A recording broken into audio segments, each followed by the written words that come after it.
There are seasons in life when you feel as though the wind has left your sails, when every step feels heavier than the last, and even the simplest tasks seem to drain the last drop of your strength.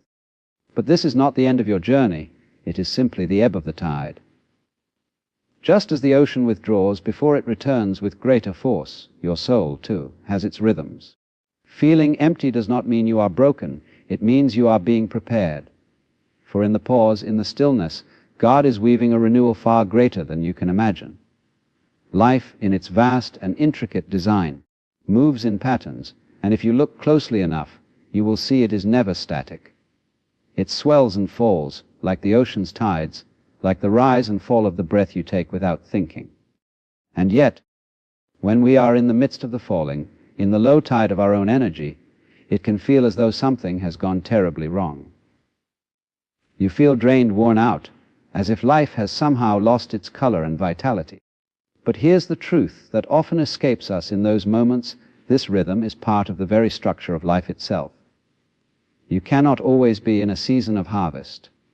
You cannot always be in perpetual motion. The pause, the quiet, the slowing down, they are as essential as the moments when you feel full of life. Think of the sea. When the tide recedes, it does not vanish. It does not cease to exist. It simply draws back, gathering itself in ways we cannot see, preparing for the inevitable return. Our own lives are like this. There are days when our energy is high, when everything seems to click into place, and we feel almost unstoppable. But there will also be days when the well feels empty, when you have nothing left to give.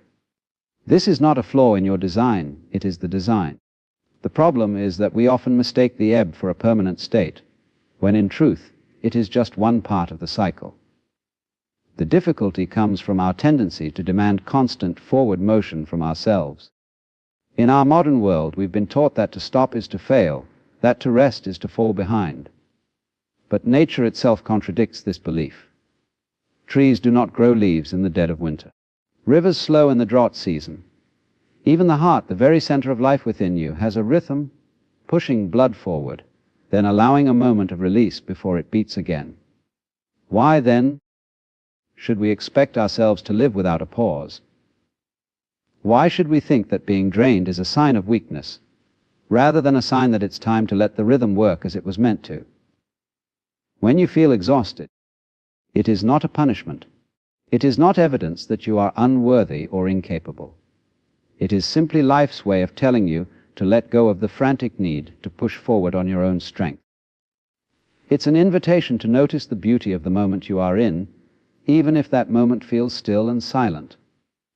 It's a reminder that you are part of a larger pattern, one that is not about constant acceleration, but about harmony. The same God who made the ocean tides, the changing seasons, and the waxing and waning moon also made you. He knew you would need rest. He designed you with the understanding that renewal often happens not in the sprint, but in the stillness. In times of high tide, when energy flows freely, you might think you're the one making it all happen. But in truth, that energy is a gift. And when the tide pulls away, it's not because the gift is gone, it's because something deeper is at work. The soil of your life is being enriched for the next season. The tide is drawing back, but only so it can return with greater force. This is the rhythm of life, the sacred breathing in and out of existence itself. And yet, when you are in the midst of that withdrawal, it is tempting to panic. You might question your worth, your direction, or even your purpose. But pause for a moment and consider. The ocean does not fight the tide, the moon does not rush its phases, and the seed does not resent the dark soil it rests in. They simply trust the process, because the process is ancient and unshakable. You, too, are part of that process. Your life is not an accident, and your exhaustion is not meaningless. God's hand is in every rhythm. He is present in your joy and in your weariness, in your forward strides and in your still pauses. The moments when you feel strong are a blessing, but the moments when you feel weak are an invitation to rely on Him more deeply. If you only trusted God when you were overflowing with energy, you would never learn the depth of His sustaining power. It is in the ebb, in the low tide, that you learn He can carry you where your own strength cannot. Perhaps the most profound thing to realize is that this rhythm is not a straight line, it's a cycle. This means that no matter how drained you feel now, renewal is already on its way. Just as winter inevitably gives way to spring, just as night must yield to morning, the low tide must give way to the high. This truth is woven into the fabric of the universe itself. You are not stuck. You are simply between waves. So, if you are feeling weary today, take a deep breath. Don't try to force yourself to be somewhere you are not. Let yourself rest in the knowledge that this rhythm is divine. The stillness is not the absence of life. It is the preparation for more life than you can imagine. The emptiness you feel is simply space being made for something greater to arrive. You are part of a grand, unfolding design, and this moment, yes, even this drained, weary moment, is exactly where you are meant to be. Trust that the tide is already turning. Trust that the God who set this rhythm into motion has not forgotten you. And when the waters rise again, you will find that you are stronger, deeper, and more alive than before. This is the rhythm of life. This is the rhythm of God's love at work in you. There is a quiet mystery and stillness that most people overlook. We live in a world obsessed with movement, always producing, always chasing, always reaching for the next milestone. But in the moments when you feel drained, when you have no choice but to stop, there is a hidden gift. These pauses, the ones you didn't plan for, are not wasted time. They are sacred spaces where God is at work in ways you cannot yet see. When the body slows down, the soul begins to speak more clearly. Yet most of us resist the pause because it feels unnatural. We confuse activity with progress, believing that if we are not moving forward, we are somehow failing. But think of the great artists, the great thinkers, the great saints. Each of them knew the value of stopping. They understood that there is a season for everything under heaven, and that some of the most important growth happens in stillness, beneath the surface, away from the noise. Consider a seed buried in the ground. From the outside it appears lifeless. Nothing moves, nothing changes. But within there is quiet transformation. The outer shell is breaking apart, the roots are forming, and a new life is preparing to emerge. The seed does not rush this process. It does not force itself to sprout before the time is right. In the same way, when you are in a season of stillness, God is doing a deep work in you. It may not look like progress to others. It may not even feel like progress to you. But something is shifting, something is being prepared. The sacredness of the pause lies in what it allows. When you are constantly moving, constantly speaking, constantly filling every moment with noise, you leave no room for God to speak.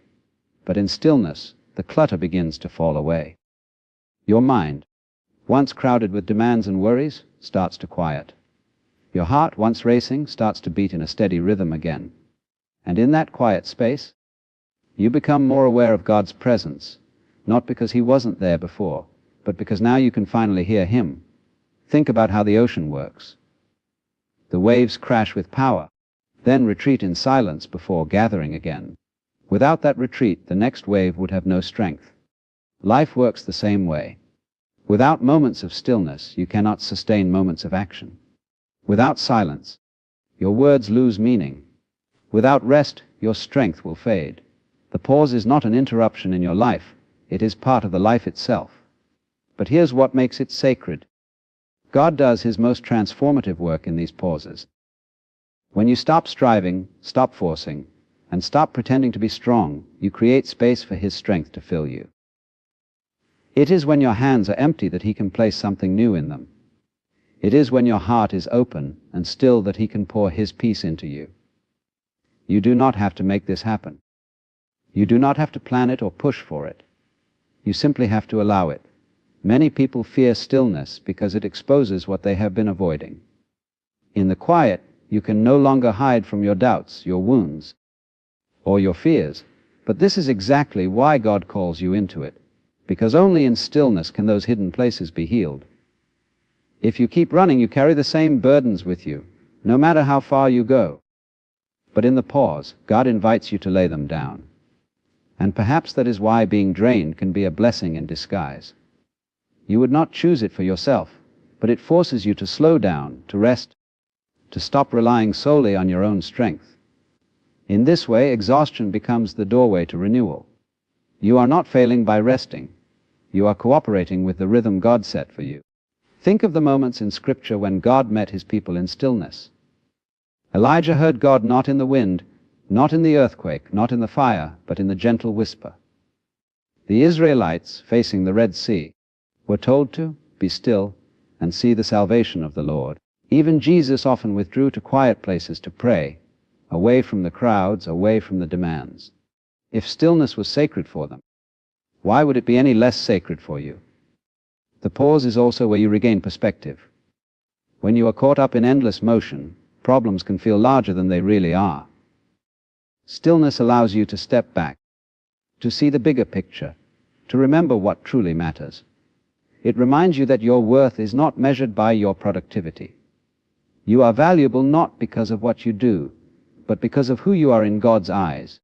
So when life slows down, when you feel drained and the urge to push harder rises within you, resist that impulse. Instead, lean into the pause. Let it do its work. Trust that God has not forgotten you in the stillness. In fact, this may be the very moment He is preparing you for what's next. Just because you can't see the growth yet doesn't mean it isn't happening. The deepest roots form in the dark. And when the time comes, you will rise from this stillness with a strength you didn't know you had, a clarity you didn't have before, and a deeper trust in the one who carried you through it. Until then, honor the pause. Let it be holy. Let it be enough. God is moving even now, even here, even in the silence. We spend much of our lives clinging to the idea that we must be in control, that if we can just plan enough, work hard enough, and stay disciplined enough, we can bend life to our will. This belief gives us a sense of security, as though we are steering the ship entirely on our own. But when you find yourself drained, when you've exhausted every effort, and still feel like you're getting nowhere, it becomes painfully clear that you are not in total control.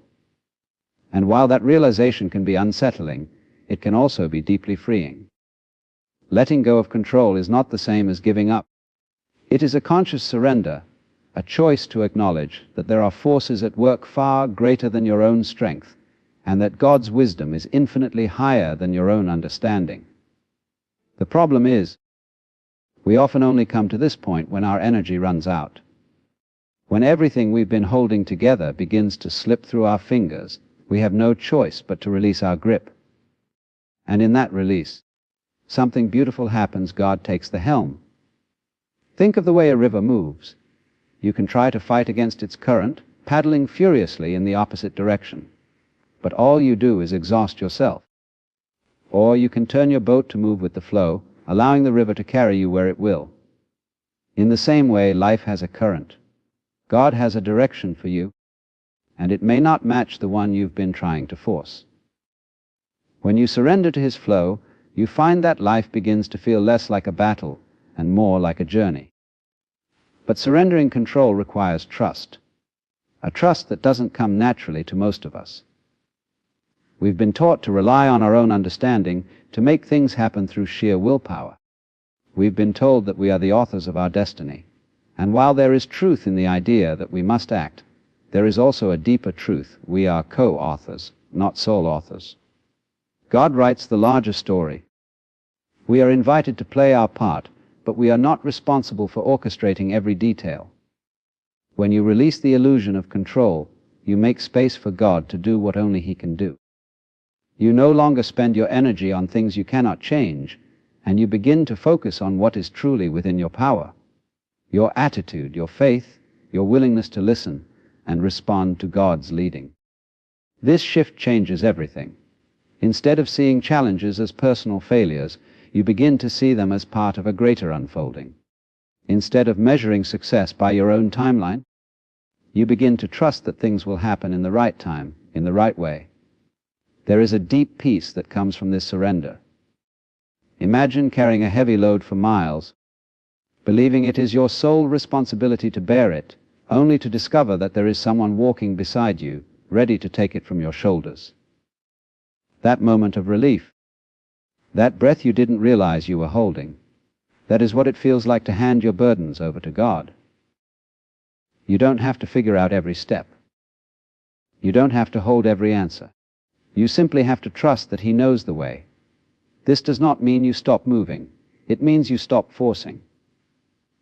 There is a difference between taking inspired action and exhausting yourself with frantic effort. When you're aligned with God's will, your actions feel lighter, more purposeful, even if they're challenging. But when you're working against the current, everything feels heavy and strained. If you are feeling drained right now, it might be a sign that you've been trying to control something that was never yours to control in the first place. In Scripture, we are reminded over and over to trust rather than grasp for control. Be still and know that I am God. Those words are not a suggestion to stop living, but an invitation to stop pretending you are the ultimate authority over your life. Being still is about resting in the confidence that God is already working things out for your good, even when you cannot see it. This surrender also requires humility. It means admitting that you do not know everything, that your perspective is limited. And that's not a weakness. It's simply the truth of being human. If you could see the whole picture, the whole timeline, you might understand why certain things are delayed or why certain doors remain closed. But because you can't, you have to trust that the one who sees the whole picture knows exactly what He's doing. Sometimes God allows us to reach the end of our strength so that we will finally rely on His. It's not cruelty, it's mercy. If we could do everything in our own power, we would never learn the depth of His love, His provision, or His guidance. It is in our surrender that we experience the fullness of His presence. So perhaps the question isn't, how do I regain control? But, what can I release today? What are the things you've been gripping so tightly? Fears, plans, timelines, relationships that are leaving you exhausted. What would happen if you opened your hands and let God take them? The truth is, when you surrender, you don't lose, you gain. You gain freedom from the weight of constant worry. You gain clarity because you're no longer clouded by the need to force outcomes. You gain strength because you're no longer pouring it into battles that were never yours to fight. And you gain peace, the kind that surpasses understanding, because you know that you are being led by the one who will never leave you or forsake you. If you are feeling drained, it might just be God's gentle way of saying, let go. Let me carry you now. Trust the current. Trust the journey. Trust that your release is the beginning of His work in ways you cannot yet imagine.